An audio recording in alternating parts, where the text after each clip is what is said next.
I've got to go there and then here.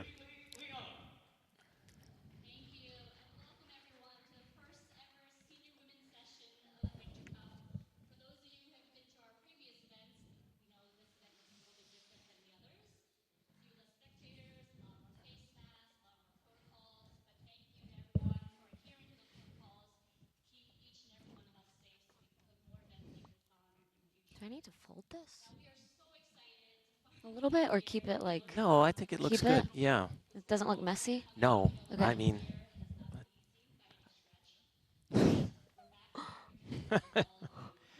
Which left? I don't know. Yeah, which way are you going there? Camera left or?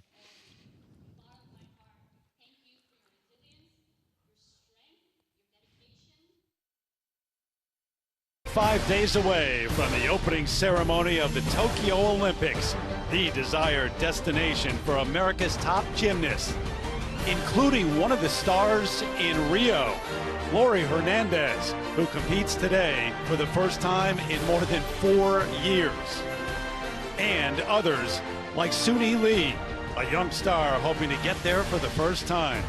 The journey to Japan includes a stop in Indianapolis. NBC Sports welcomes you to the 2021 USA Gymnastics Winter Cup, presented by the Olympic Channel, home of Team USA. Well, the sports scene in downtown Indianapolis is about to get very busy, including the action this weekend inside the Indiana Convention Center. Welcome, everyone. Terry Gannon alongside the Olympic champs, Nastia Liukin, Tim Daggett. It's been a while since we've been to a major competition, just like the athletes, a little less than a year. But Nastia, for Laurie Hernandez, it's been a little longer than that. 4.5 years since we last saw her compete in Rio, and she's out there today. She is out there, and she is just so thrilled to be back out there on that competition floor. In fact, just a few moments ago, she sent me a text message before they marched out, and she said, my coach is actually just so wanting me to have a great time. She's actually watered down my floor routine, meaning she's making it easier than I originally planned coming in here because she just wants me to have fun. Would you be having fun at a comeback like that? You know, it's a little stressful. Yeah, I would think so. We have watched another young star, though, Suni Lee, the last couple of years really emerge, not only at the U.S. Championships, but also, Tim, at the World Championships. Yeah, she's absolutely an unbelievable gymnast, but just like everybody else in the world, it hasn't been easy for Suni Lee. Her gym was shut down from March until June. She came back and almost immediately fractured her foot, an avulsion fracture that took her out. She said it was really tough and at times very depressing. So the road kind of starts here, the revised road to Tokyo, not necessarily with a win today, although every time you do go out there and compete, you want to win, but your performance, kind of taking stock of where you are for the first time in a long time in a competition. So the warm-up continues here in Indianapolis as we get set for the women and the Winter Cup. But we do also want to tell you, we're going to address and acknowledge that this has been an extremely difficult week for the sport of gymnastics, and we will have more on that coming up right after the first rotation. So guys, some of the top athletes that we expect to vie for spots in the Tokyo Olympics. And look, the fact is, for some time now, the U.S. team, no matter who makes up that team, they have been the best in the world, and it will not be easy getting one of those spots.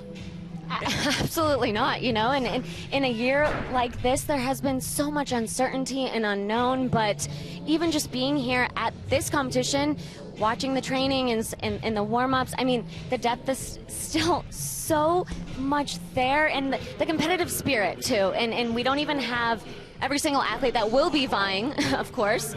The greatest, Simone Biles, yes, is not here this weekend, but very much going to be in the picture. And Tim, we're going to see her a number of times because we have a number of events leading up to the Tokyo Games. Yes, absolutely we do. But, you know, you have to remember, as Nastia just pointed out, Team USA doesn't just have great athletes. They have a lot of them. And, you know, in my opinion, they could field not just one Olympic team, but at least two that would vie for medals, maybe even the gold medal. That's how deep and good the USA gymnastics program is right now. All right, just about set to get underway here. And you look at the 18-year-old from Westerville, Ohio, Shilese Jones. Future Florida Gator. Strong showings in 2018. She had top 5 finishes in the all-arounds at the U.S. Classic and the U.S. Championships.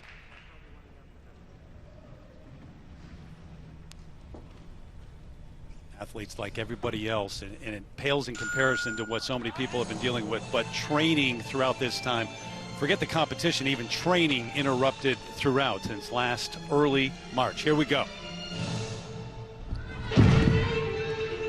Yeah. Okay. Great vault. You know, good start for her. That landing, of course, that is something that we will be talking about really all day long. The judges have been a little strict this weekend at the Winter Cup earlier in the men's competition, but take a look. She gets great, actually, I was going to say she missed the block a little bit, but still was able to get pretty high off of the table. Beautiful body position in the air and just that big hop. Some people say her nickname is She Can Fly for Shilese, and she sure can on vault, actually on every single event. She is dynamic. Protocols in place throughout the week here, and very few spectators, just parents allowed, and just a few of those in the building. So a different feel, no doubt, just like most of the competitions in other sports that we've been watching lately. Now, long wait for the number. There it is. Green is good, yellow okay, and you don't want to be in red. 14.55, the number for Shilese Jones. Over to Riley McCusker, another one of the top names from New Jersey. Had a big year, 2018, winning a world title with the U.S. squad, and then illness, some injuries after that, and coaching change and a change of training town as well. She'll do the same vault we just saw. Oh boy. And I'll tell you what, so much improved. We had a chance to chat with her, and she said she actually likes vault nowadays. She used to not want to go there, but that was great. You know, there's just like a sense of confidence and happiness that she has really, we've seen all week from her here. Little bit of form there. But I would say for Riley, that vault is a big improvement of what she used to do. It helps that she trains with one of the best vaulters in the world every day, her teammate Jade Carey. So you see those two lines. Of course, she hopped out, so that will be a deduction.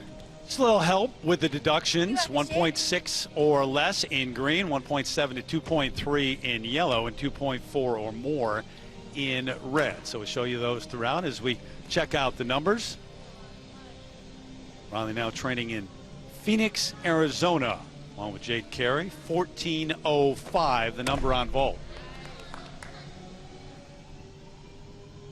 And now Jade Carey, the 2019 World Silver medalist on vault. So, two young women who train together, and she's mathematically already clinched an individual spot in the Olympics in Tokyo via the Apparatus World Cup Series. We'll talk more about that as we go. Very difficult vault and different. And that was great. As you mentioned, Tim, very difficult. And she just makes it look so easy, you know? And I think what makes it difficult, and there are so many half turns and twists involved that she does it so quickly. So let's take a look right here. First, she does a round off here, and then does a half turn. Front layout with a 1.5 twist. So you see how stretched open her body is, shoulders up on the landing. Big hop, of course, on the landing, but that was good. And because it's so complicated, it has a higher maximum score than we'll see from anybody else in the competition.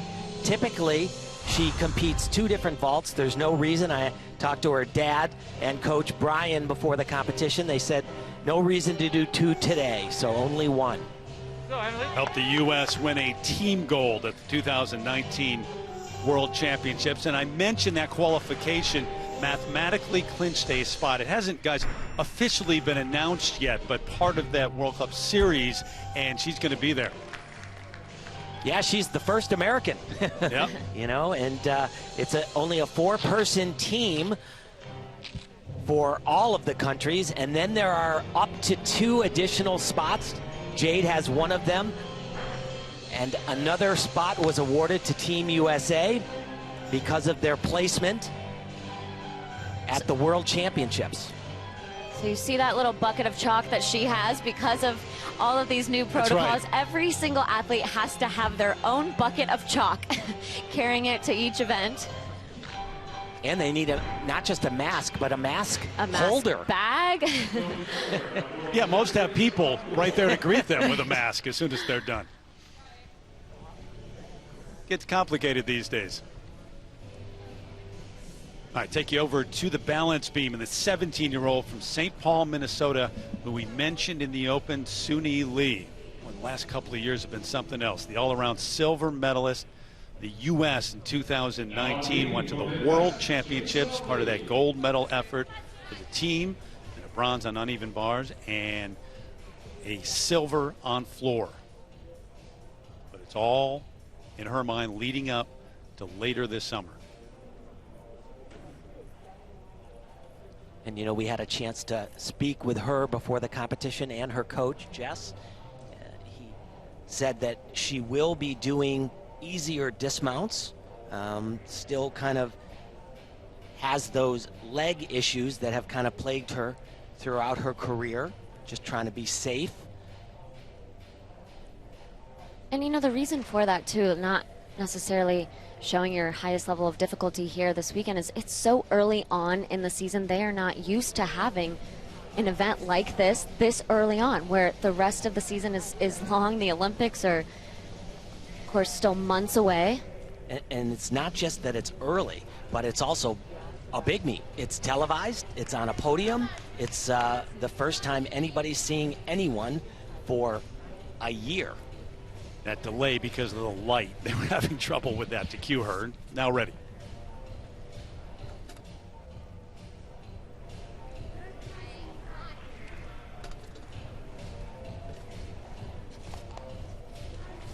Great patience on that first one because she was off.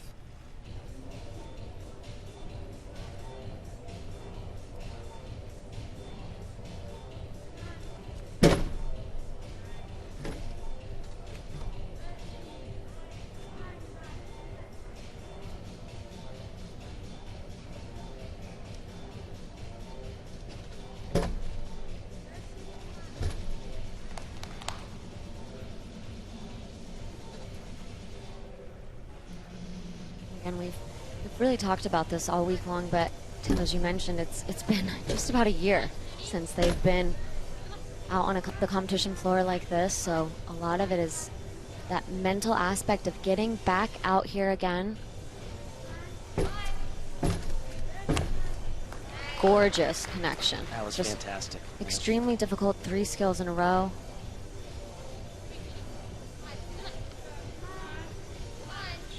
Watered down, just a round-up layout. And that actually won't hurt her score as much as you might think with the way the rules are now. So Suni Lee, the effort on beam. Even if you're a veteran, you think right now nerves really coming into play because you haven't competed in a while? Oh, absolutely. I think nerves come in no matter how much of a veteran that you are. You know, every single time that you're out there on the competition floor, you're nervous. You want to do your best. You're, especially Olympic year. Yeah. Every single time you're out there, it's just they're watching. How you deal with the nerves. That's the whole thing. Everybody's feeling it. All right, over to Jordan Childs on floor. The 19-year-old from Vancouver, Washington, trains in Spring, Texas now. Second in the all-around back in 2017 at the U.S. Championships. Sixth last year.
Wow, that was incredible. Every single tumbling pass just sky high in the mount, full twisting double layout.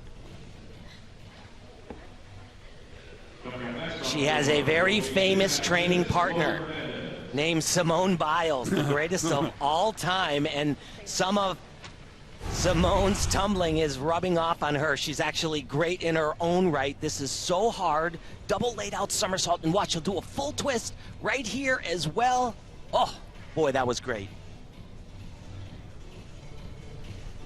And here's that dismount. So double backflip in a pike position. So what you're looking for here, shoulders up, chest up on the landing. Hot back, but you know, as we mentioned, it is still so early on in the season. To have this kind of strength and endurance is extremely impressive, and she has really impressed a lot of people. But that level of difficulty right there would certainly be at home at the Olympic Games, but not just that. That would suit very well in an Olympic final and challenge even. How about the number for Suni Lee on beam? 14.25. Little bit lower that than mid-range area. Yep. As she becomes a fan now.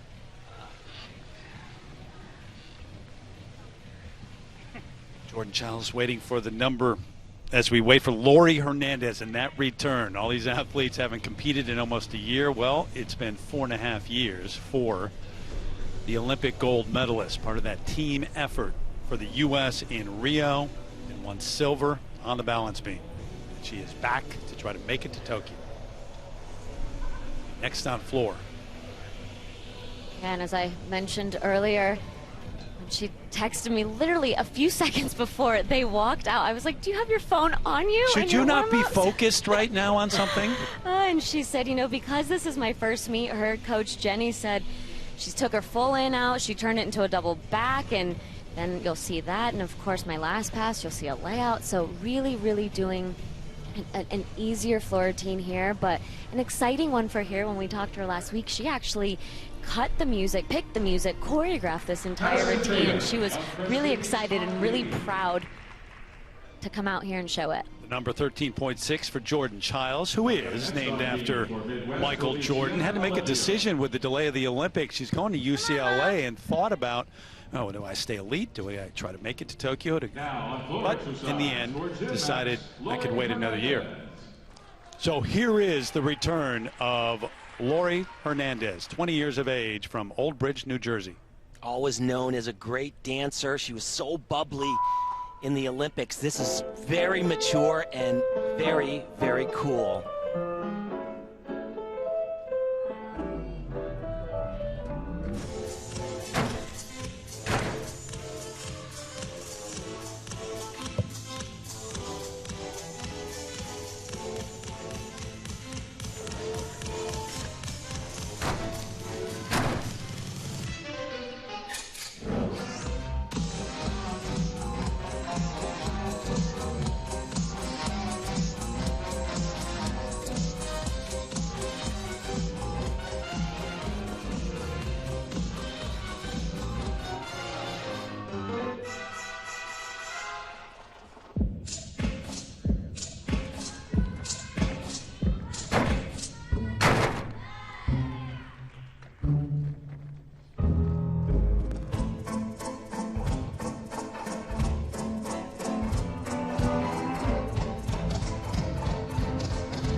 think mission accomplished here for Lori. Her goal for this weekend was really to get back out here on the competition floor and enjoy herself. And what do you think? What did you think of the I loved it. Yeah, it was great, I absolutely right? loved it. Yeah.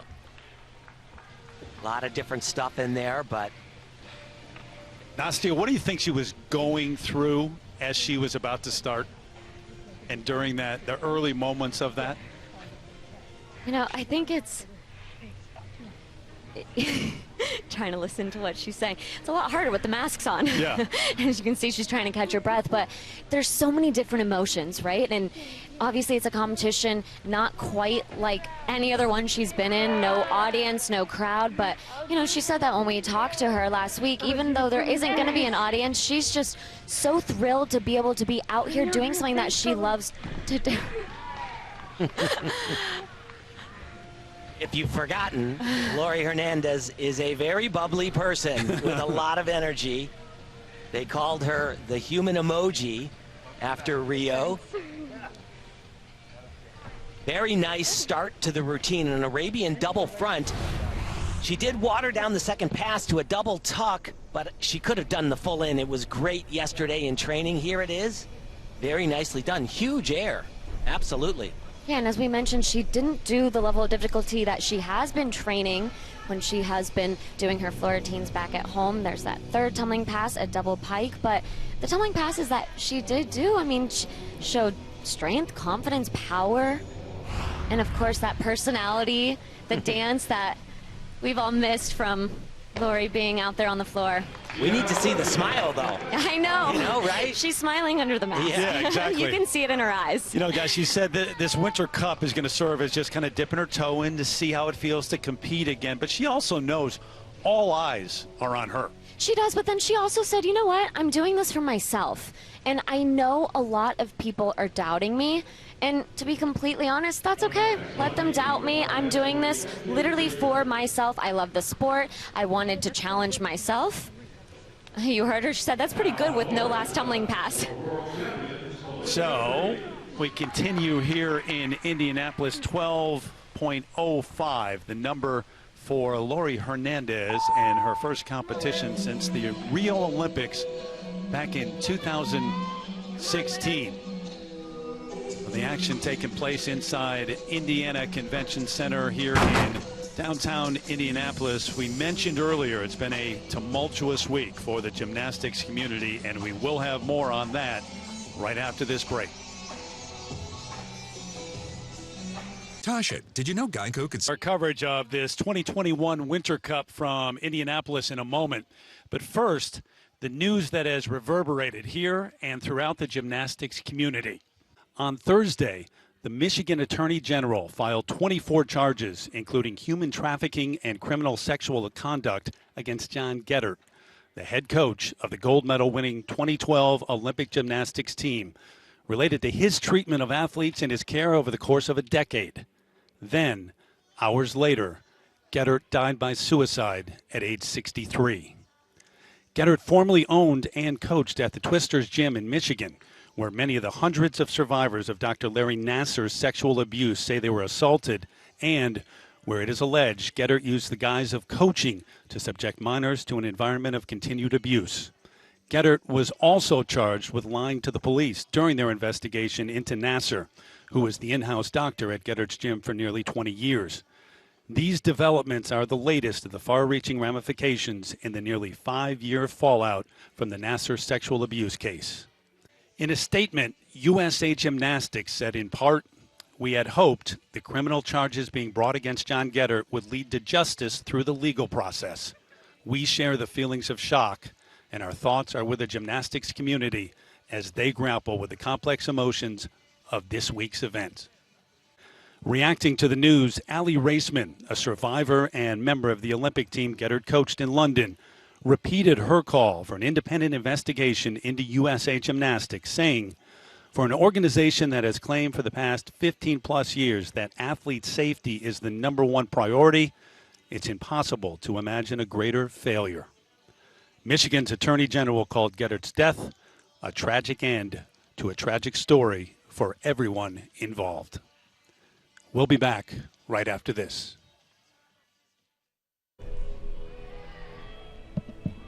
We welcome you back to Indianapolis and the Winter Cup, the first premier event by USA Gymnastics in almost 12 months. As we continue here, looking ahead to the second rotation, Terry Gannon, Nastia Liukin, and Tim Daggett talking about athletes who were maybe a little disappointed and then had to rededicate themselves after the delay in the Olympics. How about Connor McLean, who is 16 years of age and was 32 days too late when she was born to be eligible for the 2020 games, and now the 2021 version, if you will. They put in a rule, she's eligible now. She is eligible, and you know, that really takes a huge spin on your training plan, both physically and mentally. When you have that big year in the back of your head, like it was 2008 for many, many years, all of a sudden that changes.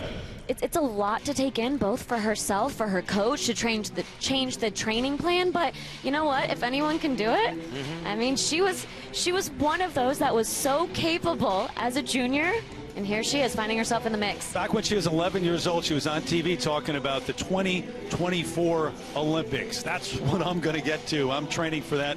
That all changed with the delay, and now she has an opportunity. It'll be tough, but an opportunity to make a run at that team, gaining one of the spots for the Tokyo Olympics. So we continue here, second rotation about to get underway when we come back in downtown Indianapolis on NBC.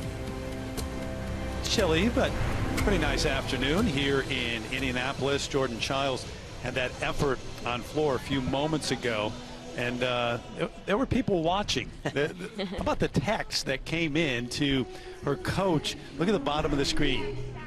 Yeah, it's from Simone. Not bad. Very, very cool. Of course, not here this weekend, but still tuning in, watching, and cheering on her teammates.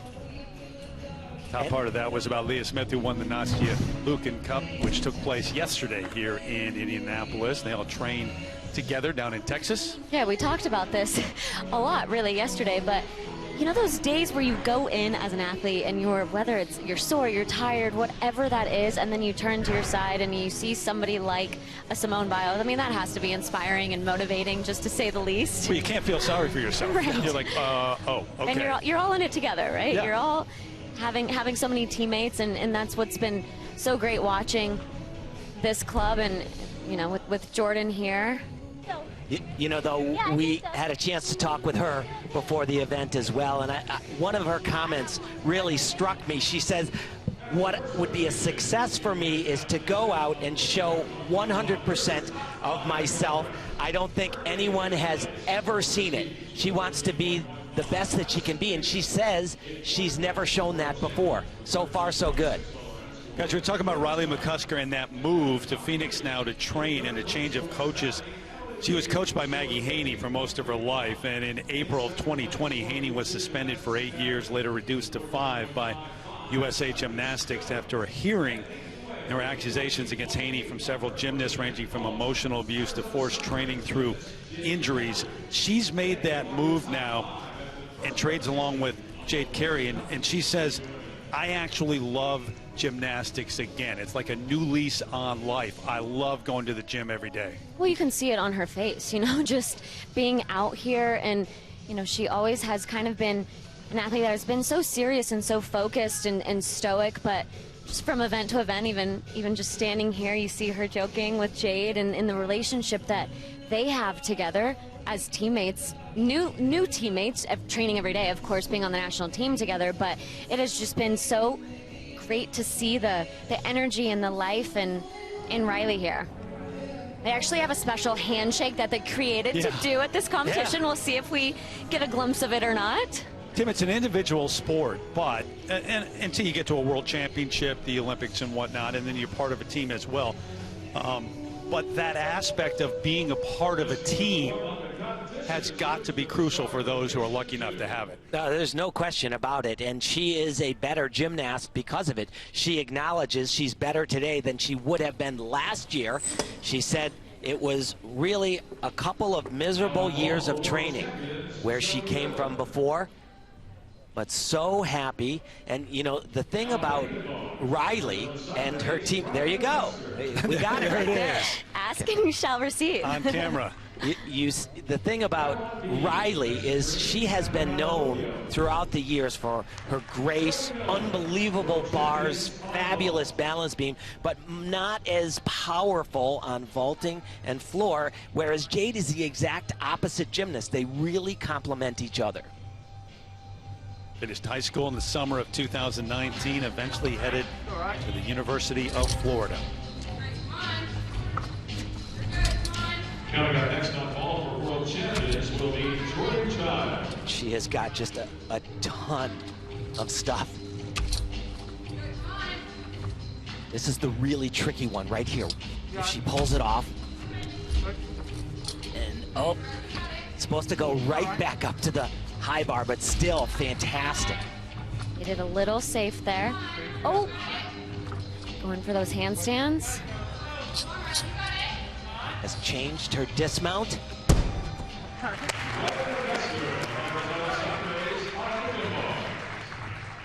You know, for this early on in the season, Tim, you know, we've seen her in training. We have seen her, of course, post this routine on social media, and she has just looked so great. But I think this is exactly what she wanted to do, really go out there, have a hit routine.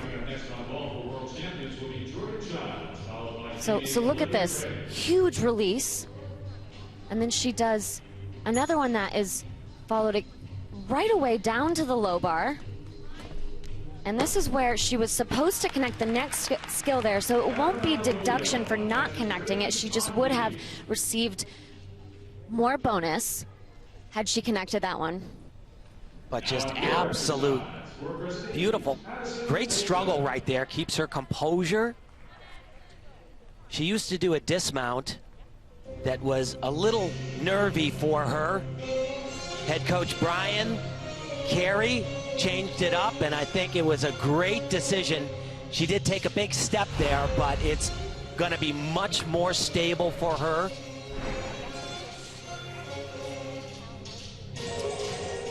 So over to vault, and Jordan Chiles was terrific on floor a few moments ago, and now to vault, where she won a silver medal at the U.S. Championships back in 2018.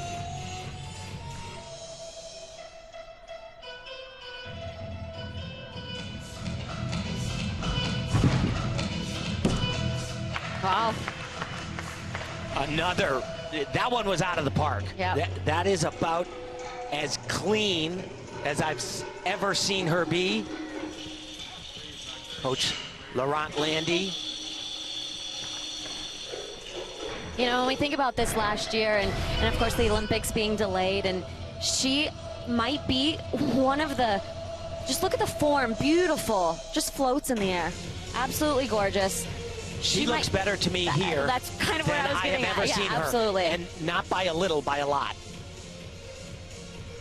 Where mentally it might have been a little bit challenging knowing that, you know, all these athletes now have an extra year to train for the Olympics, but for Jordan, I think that this is the best thing that has ever happened to her career. Because she really did have doubts. She said she waited until her birthday, April 15th, and the first person she told that she was going to defer another year was Simone Biles. Come on, 14.65 on uneven bars for Riley McCusker, and now she stands and cheers for Jade Carey. And this routine right here is completely remade. Jade has, if she can pull this off, it would be unbelievable. The amount of skills that she has added from the last time we saw her compete is just astounding. Well, that is quite a buildup. First one right here actually doesn't do the first major upgrade.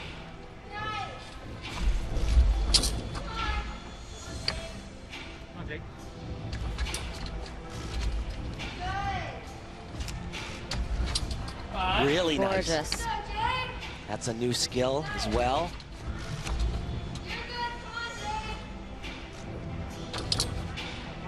Has a very difficult dismount that she's capable of doing. Double twisting, double somersault. Nope, she's not going to do it.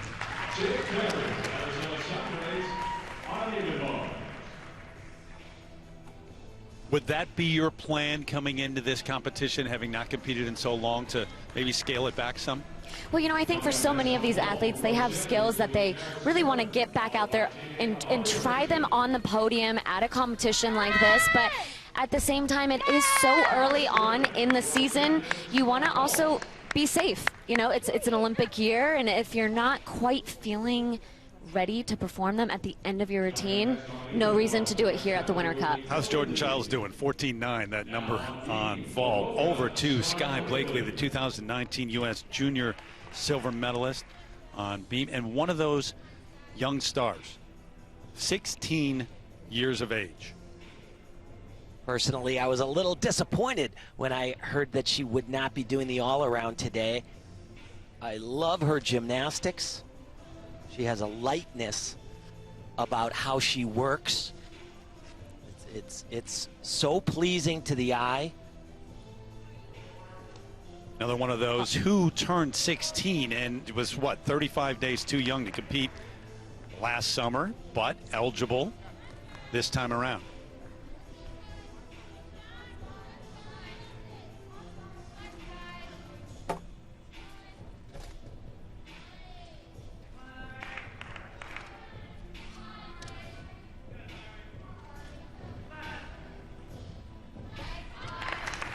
Really good.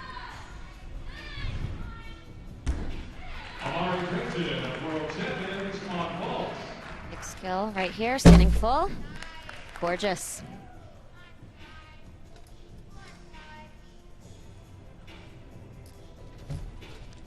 Another one in combination, front handspring front.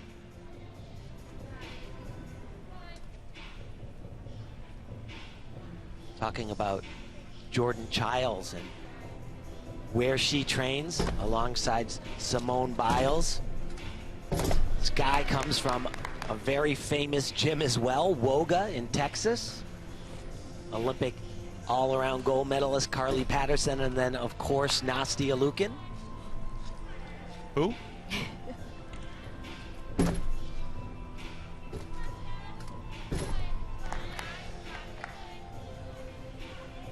know, for not being out on the competition floor for so long, and now all of a sudden being a senior athlete in the mix for the Olympic team, I have to say that she has shown quite the confidence. That was great. Absolutely fabulous. Two gigantic skills, that tuck full in the beginning and then a front handspring front. Really nice. Saw her sister Sloan compete yesterday in the Nastia Liukin Cup. Jade Carey, by the way, 13.7, the number. You see the deductions, 1.9. Yeah, that was the issue. But that's a vast improvement for Jade. 16-year-old from San Jose, California.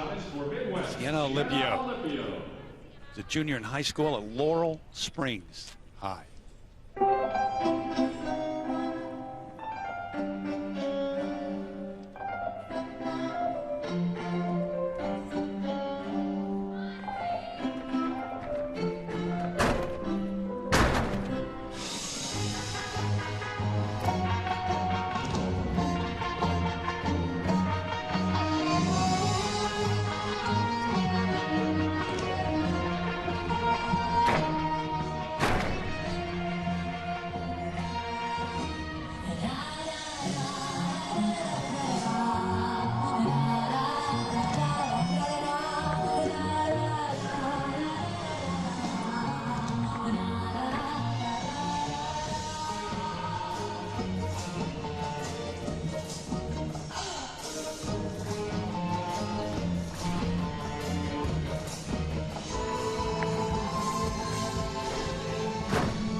Sienna Olivia of Midwest hot floor exercise. Great routine there. A little not as difficult as some of the other routines that we have seen.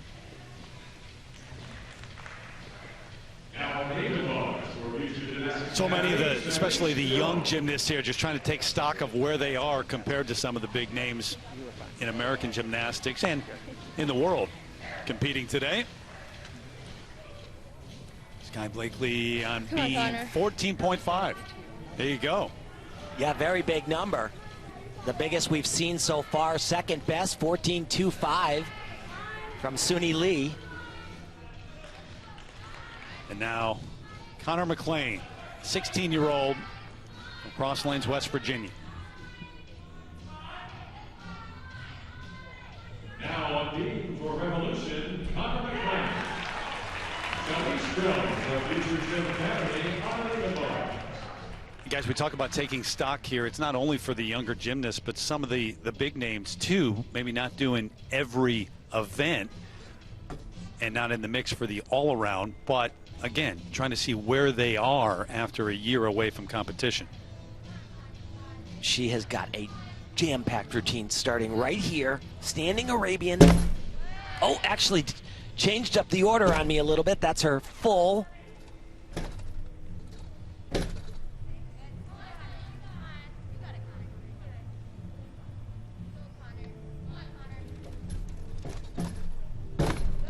Wow. Oh. That was huge. Wow. She was just on the floor, tumbling. Brody, beautiful skill, one of my favorites.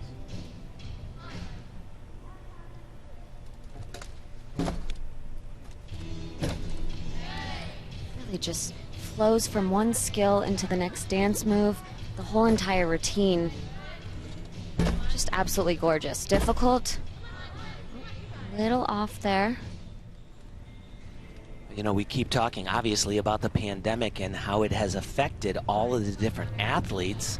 You know, for some it's been, you know, not good at all, but for her, really put her into the running to qualify for an Olympic Games 3 years earlier than she was shooting for. She has always said 2024 was the goal. I mentioned she was 11 on TV saying that, and that was to Steve Harvey on Little Big Shots. She said, yeah, 2024, I'm going to be at the Olympics. Write it down. So just amazing difficulty, really wonderful work, poise throughout.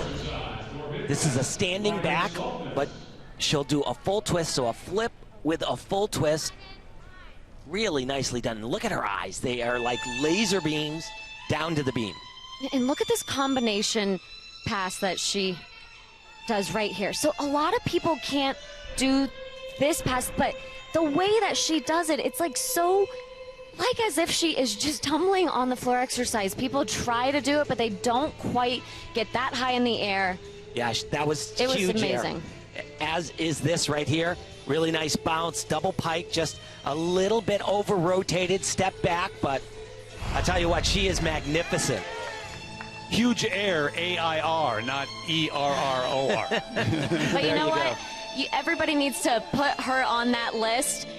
As you start looking ahead towards the Tokyo Olympic Games, she just did really great things for her on her quest for an Olympic spot. Well, if they don't have her on her list, they are very poorly informed. Sienna Olipio, 12.7, that number. How many names realistically are on that list right now? Well, and you got to remember, it's 4 for the team. The USA Gymnastics will get to name an additional athlete, but there are at least 10. Well, there's one spot taken. Yeah, yes, it is.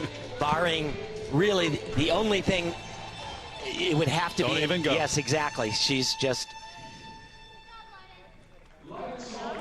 And still doing new things that nobody's ever done. Still coming up, Simone Biles, with things that, oh, really? You're going to do that? Connor waits for the number. It's one thing that hasn't changed even this year, that weight and how excruciating that can be. 14, even 14 There's the deduction on balance beam for the 16-year-old Connor McClain as we continue. Back at the Winter Cup here in Indianapolis as we continue. Terry Gannon, Nastia Lukin, and Tim Daggett. And again, as Alana Kratzer, 17-year-old from Sewanee, Georgia, gets set. Today, you can say it other times, athletes kind of rationalize that at times. Today really is about seeing where you are right now and sizing yourself up against the competition, not necessarily going after an all-around win.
Alana Kratzer of Top Notch.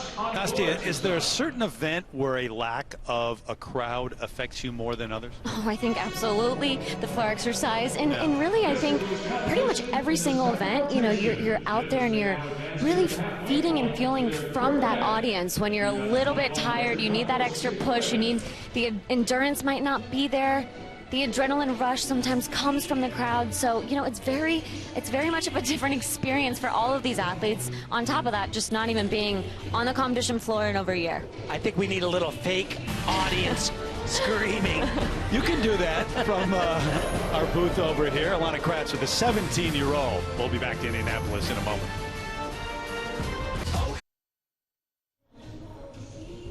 Back in Indianapolis, Lori Hernandez saw her on floor a short time ago, the 20-year-old, as the comeback continues.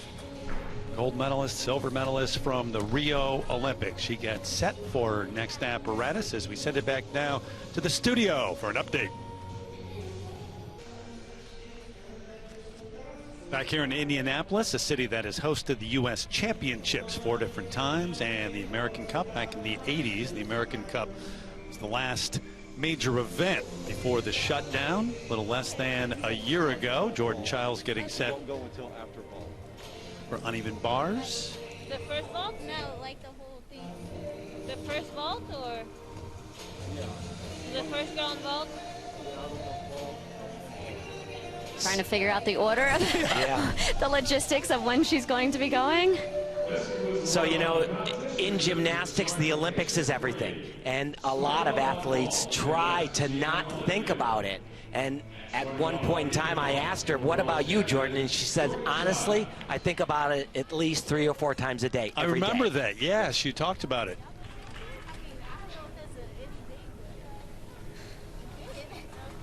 But I mean, Tim, you had to have thought about it, right? Actually, I'm amazed when they say they don't. I was just about to Exactly. say, there's no way that you really can't. If that is your goal, how are you not thinking about that goal at least once a day, right? That is what everything is leading up to. Yep. Mentioned that last competition in early March. There was one other competition for a few athletes, the Friendship and Solidarity competition in Tokyo. And a couple of the athletes here, Shilese Jones, MJ Frazier, a part of that. But other than that, there has been no major event since. And you just, as an athlete, as a gymnast, you don't go ever that long without competing. Yeah, not just competing, but the amount of time that so many of these athletes had to be out of the gym completely. She said it was, normally don't even take more than a weekend off at the most. She said it was 9 weeks for her, and they did a lot of Zoom workouts. She's actually really good on this event, does a lot of tricky combinations.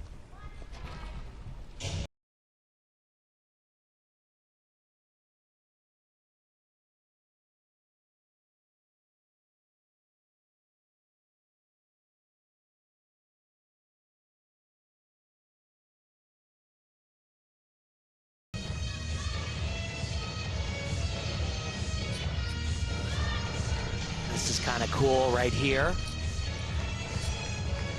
She's going to connect this right into another release. Very nicely done.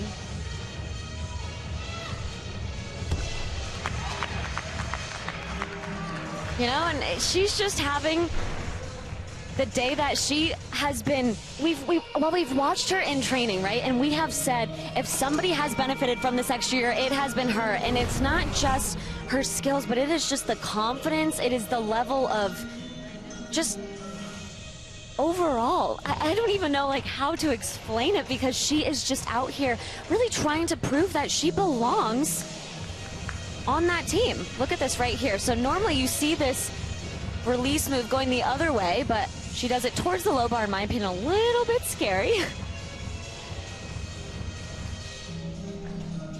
And you have to wonder too, you know, the confidence that she has shown here, being able to train with Simone, being able to train with Cecile and Laurent, and that's gotta add to something, right? Just being. Well, yeah, she's showing it. It adds up to a lot. You know, she also said that she was very unhappy with gymnastics. 3 years ago, I lost the love for the sport, but with my new coaches and Simone, I found it again, and it shows. Gave her a chance to heal a wrist injury, too. Got surgery for that, torn ligaments, and that's part of what a lot of the athletes went through. Jade Carey now.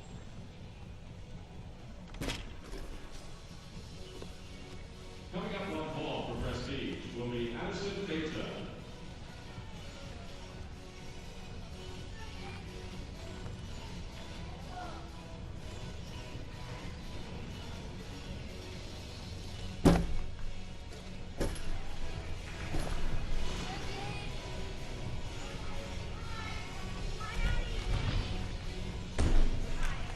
Combination right here. Great. Beautiful. Wow. So we mentioned that Jade is the only person, the only American to have already clinched a spot mathematically to go to the Olympics, and she did it through an individual event, but at the Olympics she will be allowed to do all 4 events. And I'll tell you what, she is coming. She looks phenomenal and so improved on her week or 2 events, and still phenomenal on her best 2.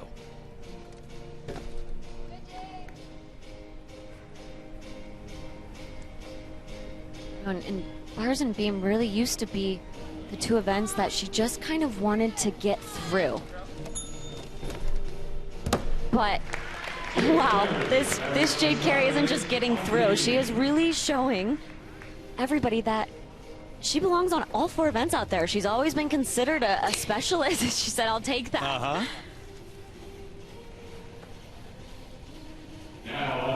So she waits for the number. We get the number on uneven bars for Jordan Chiles, 14.05, again in green. Tom Forster, look at him, the women's high performance team coordinator. Yeah, and I got a chance to talk to him right before the competition started, and he said clearly most of the athletes are using this meet for experience rather than, you know, trying to get their spot on the national team, but it is so unusual for them to be on TV this early in the year. But he said, you know, honestly, I'm truly just happy to see them live instead of on Zoom. I think a lot of people feel the same way. Yep. All right. over to bars, and Olivia Greaves, the 16-year-old from Staten Island, New York. It's been a tough year for her. She contracted COVID back in late March, early April, then had a torn meniscus, needed surgery on her knee, didn't get back to the gym until September.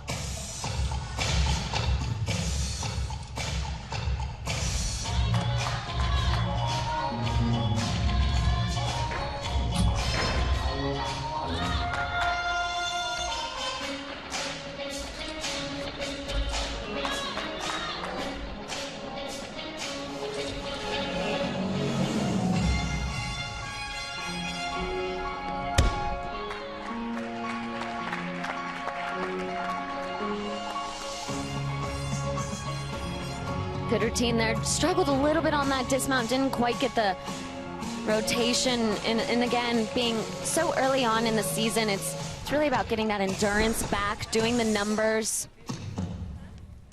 Disappointed look on her face. The junior in high school, set to graduate in the spring of 2022 and eventually headed to the University of Florida.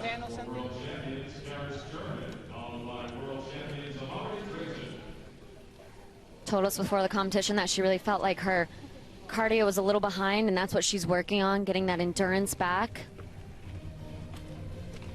Her mom owns a gym, and it's how she got started in gymnastics when she was basically just a few months old.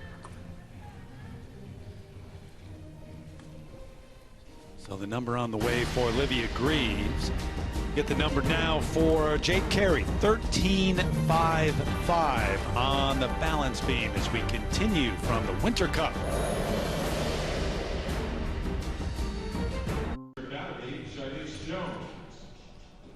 Back with a look at the total for Olivia Greaves, who was the U.S. Junior champ on uneven bars back in 2019, stepping up to the next level. Already getting set for the next event as we take you over to floor and the 18-year-old Emma Malabuyo. And I am really excited to see this. She has been such a bright star, but has been just hampered by injury after injury. Saw her on the start list, was excited, and talked to her coach, Kim Zmeskal. Said everything's going well.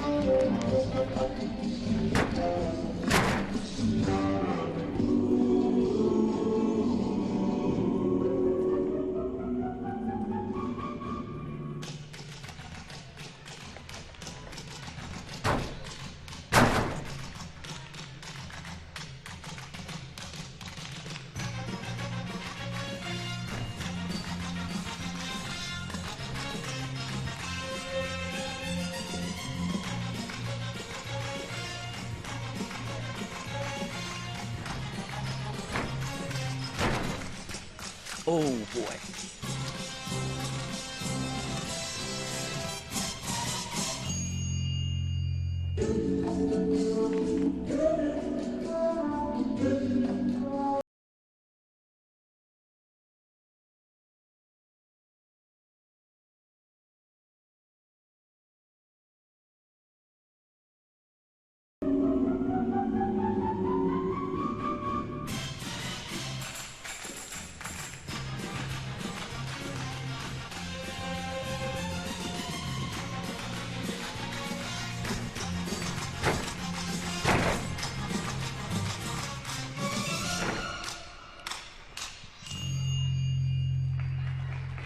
Oh boy, started out very nice, but then in the middle really short on that full twisting double back, putting her hands down, and then again on the dismount, not quite back in the shape that I've seen her perform. But I'm just glad to see her out here today. 18-year-old from California is down in Flower Mound, Texas now training. With that woman right there, Kim Zmeskal, world champion in the all-around herself, one of the greats for not just USA Gymnastics, but world gymnastics. To the balance beam we go. The 18-year-old Chilese Jones getting ready. Mentioned she was one of 3 athletes who did get a chance to compete over the last 12 months. The friendship and solidarity competition in Tokyo.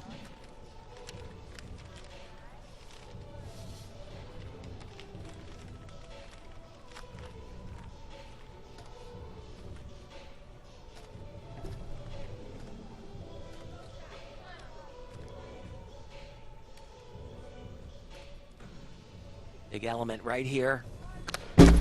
Oh, great. Standing Arabian.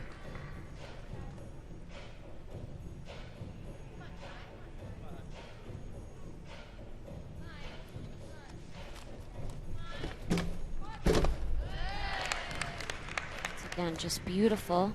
So composed.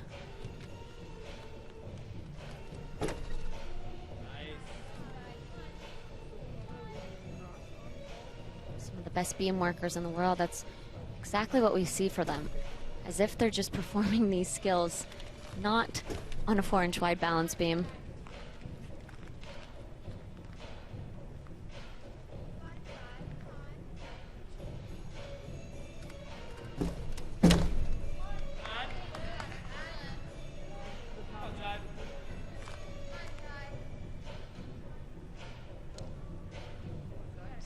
Really great routine, just the dismount.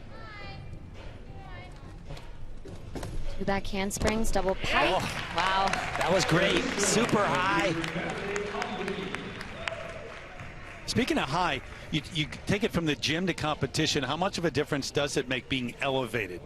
You know, I honestly thought it made quite a bit of a difference, and you're used to being a little bit closer to, say, your coaches, the other athletes, right? So it's definitely a mental change when you're on the balance beam. Maybe not so much as the other events. But the podium bounces as well. Yeah. And so you combine that, the beam bounces, and now on top of a bouncy surface. So it does help. Get the score in just a moment for Shilese Jones after that effort on beam. We've been talking about the greatest of all time, not here, but certainly training. Coming up with new things that will be named after her, and that's taken place over the course of many years, Nastia. And of course, that first one, the first file she ever did. And then they just kept coming. Look at this. Double twisting, double somersault. It's just ridiculous. And, you know, of course, she is the absolute best in the world. She's only competing against herself. Did it again here at the World Championships. And that gets it named after her, as is this one. Unthinkable. Triple twisting, double somersault. Lots of controversy surrounding some of her upgrades. The international governing body of sport not giving it the credit that it deserves. So not only, but take a look at this. Never been done on the women's side in the world. A Yurchenko double pike, and just could almost do another flip out of that. That's just absolutely insane. Incredible. And you know what? If they value that the way they should, I believe she could go to the Olympic Games, fall on that vault, and still be the Olympic champion. Some of the other notable names not competing here, including Grace McCallum, Morgan Hurd, a world champ, and it just gives you some idea of how deep and talented this U.S. team is going to be and how difficult it's going to be to actually pick a team. And we will see those top names at a number of events leading up to the Olympics. The U.S. Classic in May, U.S. Championships in June, later in June, the U.S. team trials, and eventually the top names in Tokyo. But no disrespect to anybody else, it is a treat to be able to watch in any sport an athlete that you can truly call the greatest of all time. And she is unequivocally the greatest of all time. I suppose there might be one or two people in the world that don't agree with that at this point in time. You don't know who they are, but Yeah. there might be, yeah. But they're wrong. I mean, she pushes gymnastics to a level that is shocking. Shocking. Miley McCusker getting set on beam, but it has an effect certainly on everybody in the world who's involved in gymnastics, but definitely on the U.S. athletes.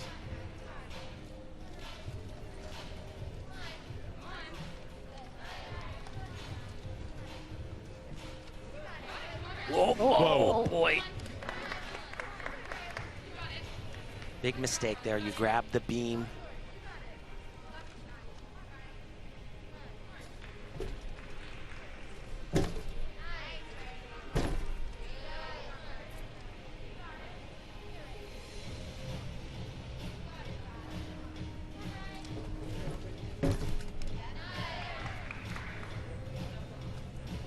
composing herself. It's so difficult starting off your beam routine, that first element with a mistake like that.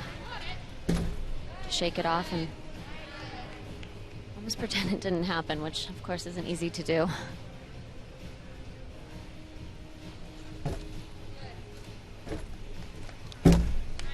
So critical to get back on track and get your mind exactly in the moment again.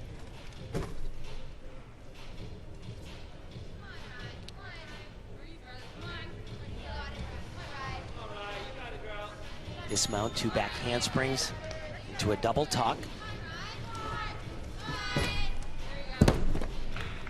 And that's unusual. Yeah, you know, I was just about to say, it looked like she had enough height in the air and of course rotation. It was almost like she was going for the stick, maybe playing it a little bit safe, but...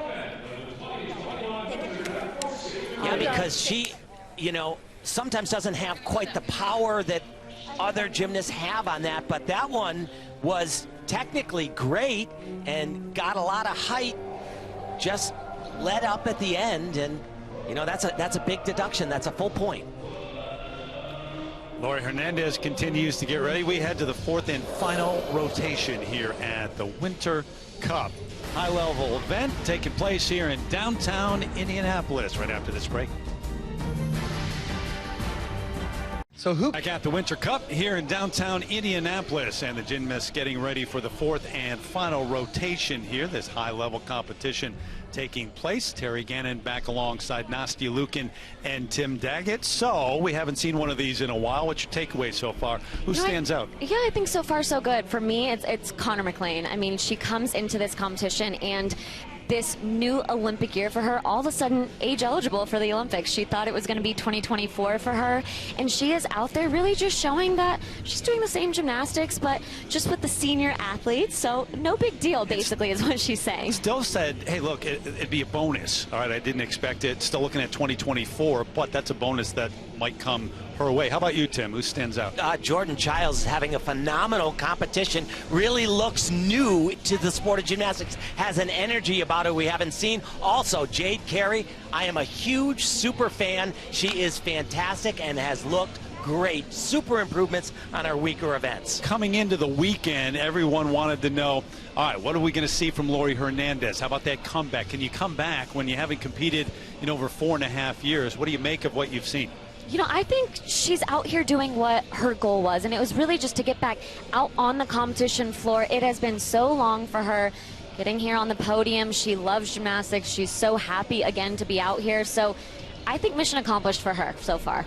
All right, one more rotation to go here at the Winter Cup as we continue our coverage here in Indianapolis in a moment. On NBC. Athletes here hoping to be there. We'll be there calling the action. Connor McLean, perhaps. And we just talked about her. She's the athlete who has stood out to you so far. She really has. I mean, it's not just her gymnastics, but even just the way that she is carrying herself here. Again, an Olympic year, not being prepared to be age eligible for an Olympics just a few months away.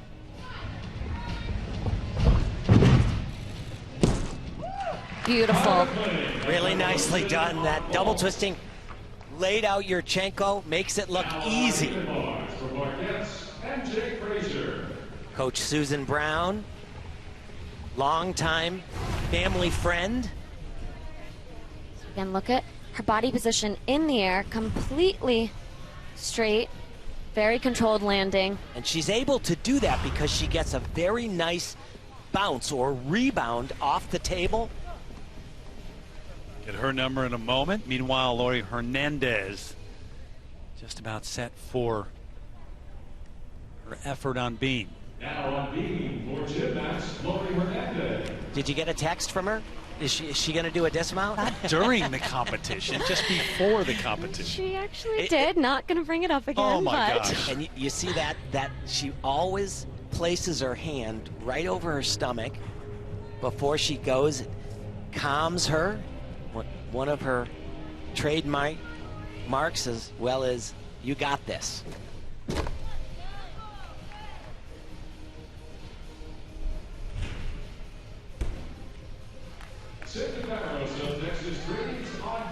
Great control there. You know, it's sometimes it feels as if we've watched some of these gymnasts compete for such a long time, and this comeback might seem like it's crazy for Lori because she's spent so much time out of the gym and it's been so long since we've seen her since Rio, but she's actually 2 weeks younger than Jade Carey, who obviously is one of the top gymnasts in the world. Yeah. So just putting that in perspective, it's not crazy to see her back out here doing gymnastics again.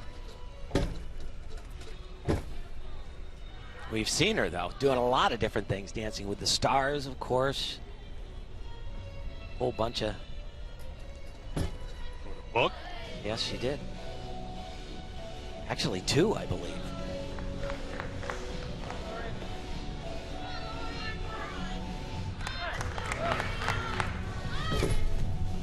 Oh, big dismount. Ground up double pike. I was wondering about that. You know what? And that right there was a big routine for her.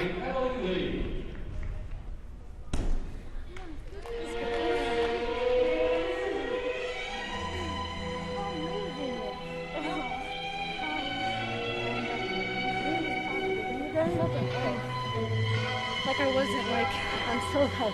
I feel good. Yes. This is so good. Huh? Really clean, really calm, and follow the rhythm going. Just like the music. When the music is coming up, you just look at it, enjoy. Oh. That's great. So cool. So cool. Thank you. Jenny has been on this stage before herself as well. She was coach of the great champion Kyla Ross. Can you ask them to turn down the music for a moment so we can listen in? You know, you talk about her age. I mean, she was the youngest member of that U.S. team in Rio at the age of 16. She's only 20 years old now. And here's that dismount. So a double pike, one step on the landing. And as I said, you know, this score that she is going to get really doesn't matter for Lori. This was about... Once again, we see all of her emotions and reactions that we are so used to seeing, but The human emoji, remember? for her to just be back out here, and not to mention that's a pretty good score, but for her to be out here, she said she felt so calm. I know you. Like, hello, old friend. Great to have her Old back here. friend. So solid number on beam for Lori Hernandez. Connor McLean, 14.7 on vault. Having a terrific day here in Indy.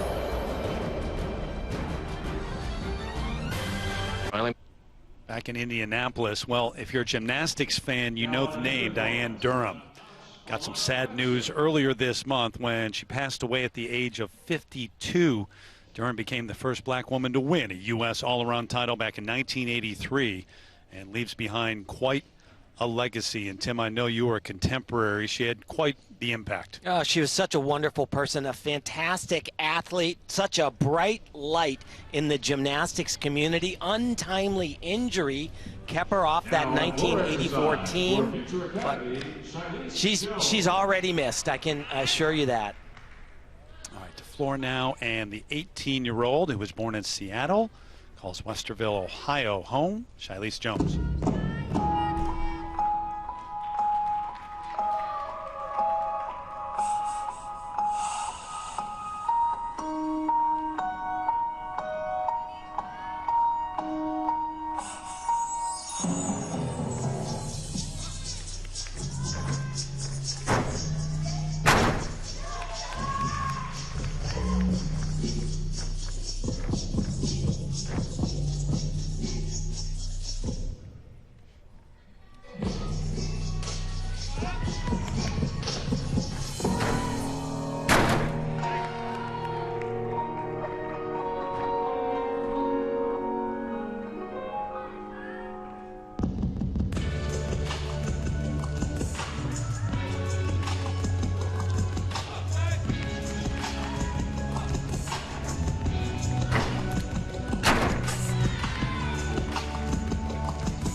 power, the difficulty in that routine was incredible, starting from that first tumbling past him.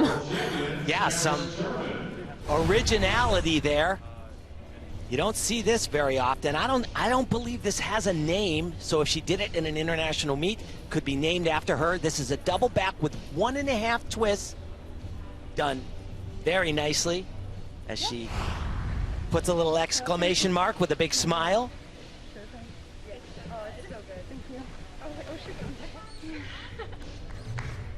And now Suni Lee, the 2019 world bronze medalist on uneven bars. That was quite a trip to the World Championships for her. Part of the team effort, but multiple medals there. Terry, I've been waiting for this routine all day. She is like a little kid on a playground here, and she has the ability to do so many of the most difficult skills being done in the world today. Head coordinator Tom Forster told me, he said, I wish she would stop posting all this stuff. Right from the top. Gorgeous combination.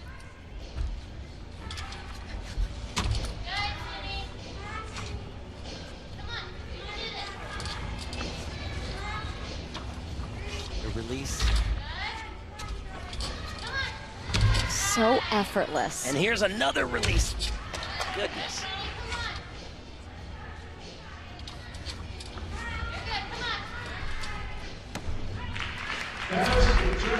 She gets to Tokyo, certainly a medal, if not gold medal contender on this event. She is stellar. Remember how good she was at the 2019 U.S. Championships. I'm going to say she came out of nowhere. You knew about her, but you weren't thinking about the finish that she would have. The surprise all-around silver medal there, and she hasn't stopped. And she did that, by the way, with a small fracture in her leg, remember. Yeah, and I mean, just spectacular. As you mentioned, Tom probably not wanting her to post because you want to kind of keep that a secret from the other countries. But look at that release move right there. Immediately right back down to the low bar. Two difficult skills, but then done in combination. That is really just incredible. Outrageous, I'll tell you. Right back up to the high bar. But, you know, this is what makes it so hard is everything is connected back to back. Back to back to back to back right here. Nice. Gienger, she's phenomenal. She has 3 different routines, her coach Jess says. This one's pretty good. Might be a keeper. I would take that one. She would too. What a just great routine. And I'm a little surprised because they told us she wasn't going to do that dismount. We spoke to them before the meet. She was only going to do a simple dismount. You got it. Get her score in a moment. 12.95 on floor for Shilese Jones. Get it. This should be a very, very big score on uneven bars. And not only the execution, but also if we look at that maximum score, it is just huge. So we talk about the risk and the reward and taking that risk, and Suni is just one of those athletes that really is able to do both. She does take that risk, but the execution is just as impressive, really, as the level of difficulty. Graduating high school the week of the U.S. Championships, committed to Auburn, but might have a competition or two along the way before that. So there you go, 15.05 on bars. Well deserved. You see that maximum score, 16.5. That's huge. Yeah. Come on, Addie. Terrific. So Laurie Hernandez, that comeback continues, but it's not the only comeback right now of an Olympic medalist taking place. How about Chelsea Memel, what she's doing? 2005, the World Championships, the slimmest of margins over Okay, I won't say the name. No, that's okay. I mean, so incredible to just be able to watch her on this journey right now, and she just truly loves the sport, has so much passion for it. She just loves the sport. She really does. I'm honestly in awe, just totally in awe of her.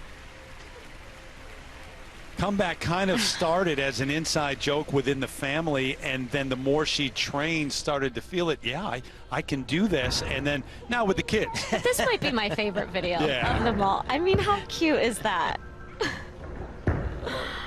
You gotta love it. But not just cute. I mean, what she's actually doing is totally impressive, doing so many of the skills that she actually competed at the World Championships, the Olympic Games.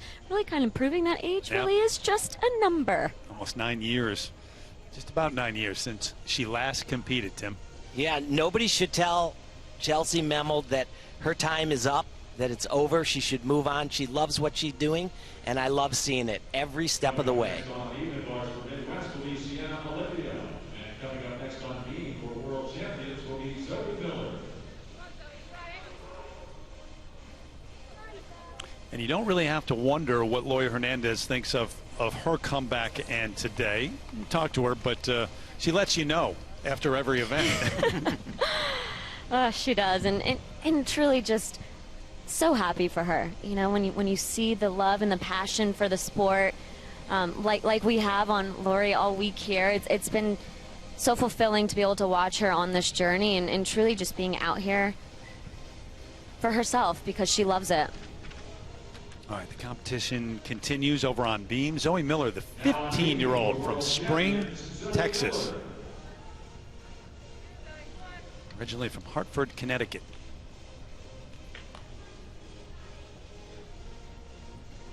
Also training at the same gym with Simone. There is one of Simone's coaches, Cecile Landy.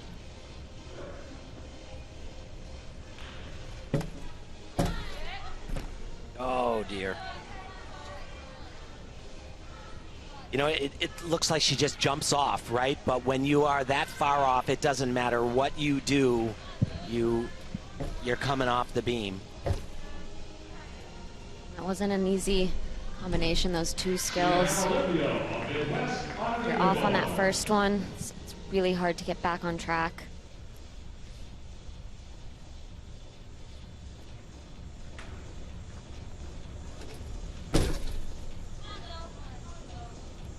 And anytime you come off an event like the balance beam, something that you really have to try to do is pretend like it didn't happen, right? And that's probably one of the hardest things as an athlete in a competition on the balance beam.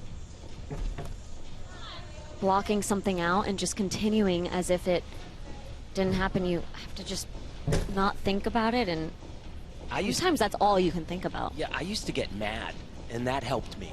And I don't know. Not you? No, yeah, it depended. Depending on the competition, I guess. There we go. Big combination into beautiful double pike.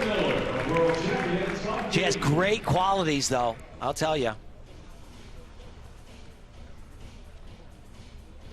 Kind of moving that shoulder right now. Check on that.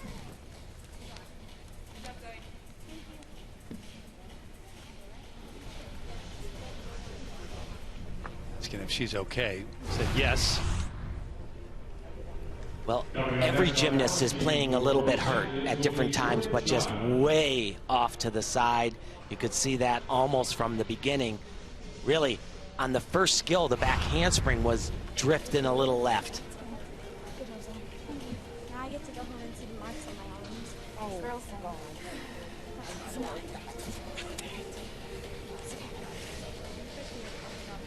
Huh? Yeah, I'm just happy I tried to make the correction, you know? You did though. Yeah.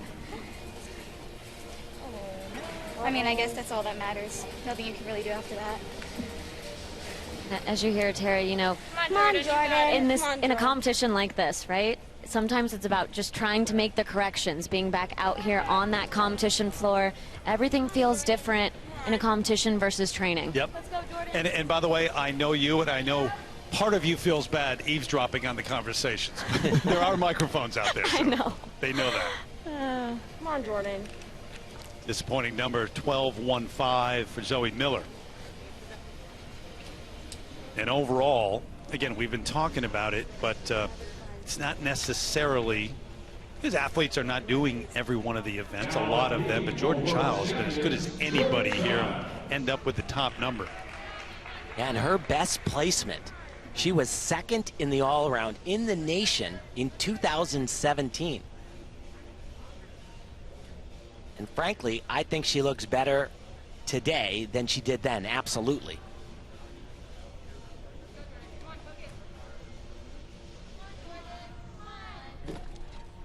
Big combination.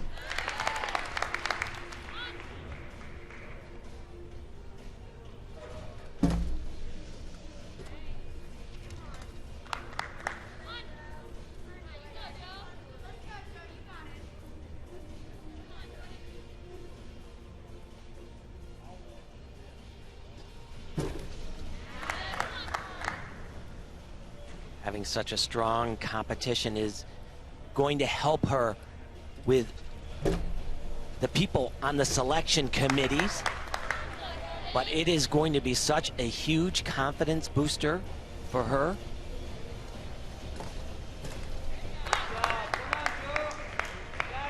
Go back to that conversation we had, you know, you could just feel that she so badly wants to show the world who she can be as a gymnast. And thus far today, with just one piece of gymnastics left, she has done that brilliantly. Full twisting double. She didn't need to do that, but wow. Right before the competition, her mom actually tweeted about how nervous she was. She said it's almost time, and I used a few emojis, which I kind of make out to be a little sick to her stomach, nervous. And she said, why do I get this way? She's been doing this for 8 billion years now. That's the way it goes, competition. Hey, you got a glimpse into what and who Jordan Chiles can be as a gymnast today. That was outstanding. The best of those who competed in all 4 of the events. Celebrating with the competition being over. Here is that combination, 3 skills in a row, a side aerial to a back layout, step out, spot on. Her day was phenomenal, but this was a gigantic exclamation point. Full twisting double somersault. Only a handful of gymnasts do this. Great landing as well. Jordan Chiles, you're back. Celebration and all. Jordan Chiles is back. So is Laurie Hernandez after 4.5 years. Always tell what she's thinking. Look on her face. Even with a mask, you can tell. Yeah. Love that effort. Jordan Chiles on beam. Thank you. Always a silver lining. Hi guys. Whoever's watching this, Where WCC is watching. WCC, love y'all. Did this for y'all. Family out there, love you guys. We did it. And they were watching. Saw that text earlier today our coach got from Simone Biles after the effort on floor. There's the final number, 14.5. So in terms of those who did compete all the way around, the top number. And right to the phone with a text. Why not? That's what you do today. So Jordan Chiles better than anybody. Going to hear from Laurie Hernandez what it was like to come back out here and compete for the first time since Rio as we continue. He's up here in Indianapolis someday. First competition in nearly a year. Terry Gannon back with Nastia Lukin and Tim Daggett. And joined now by Laurie Hernandez, who was great to watch out there for the first time, Laurie, in 4.5 years since Rio. Take me through the emotions of the competition today for you. Hey, yeah, I mean, it definitely has been a really long time since I've competed, so today we went out there with just like super watered down routines so we could dip my toe back in the water and get the feeling of what it feels like to compete again at such a high level. And it went really well. I was excited. Of course, I was nervous, especially expecting people to like see 16-year-old me, and I'm just glad that everybody's able to adapt like I was. Well, I don't know. For me, it felt like you haven't been gone for that many years. It was just such a joy to be able to see that bubbly personality and the passion and the love that you have for the sport, of course. But now that you have been back out there and put yourself back on the competition floor, what is that next goal? What's next on your list? And kind of take us through what's coming up. Yeah, I mean, the next goal would definitely be, of course, just to do all 4 events. And we want to upgrade. We've been working on upgrades, whether that be old skills that I've competed before or skills that you haven't seen yet. But yeah, again, this one was kind of just to dip a toe in the water. The next, I don't know, competition or whatever it is. It'll be a little more normal, a little more higher stakes, but I'm really excited about how today went, and I think it, foreshadows a really good meet season. Lori, what would be the best thing that you've experienced in this very difficult comeback? It's not easy, right? No, it's not easy. I mean, my body's changed, my brain has changed, and it's been really nice to kind of relearn myself again and take all these skills and learn it through a new body and a new brain. So I don't know, it's been wonderful. It has really sucked for a long time, and then I'd say within the last couple months, things started to get a little bit better. I got more consistent. It felt more like home again, and now I'm here. So. Lori, great to see you back. So many fans happy about the comeback, and best of luck here in the coming months. Thank you. All right, Lori Hernandez, and the comeback this afternoon here in Indianapolis. A reminder, the PGA Tour's Spring Swing Lift in Often, Florida, WGC Workday Championship at the Concession coming your way next here on NBC. Hey, great to be back with you guys. This felt was really fun. good. So great. Absolutely. For Nastia and Tim, our entire NBC Sports crew, I'm Terry Gannon saying so long from Indianapolis.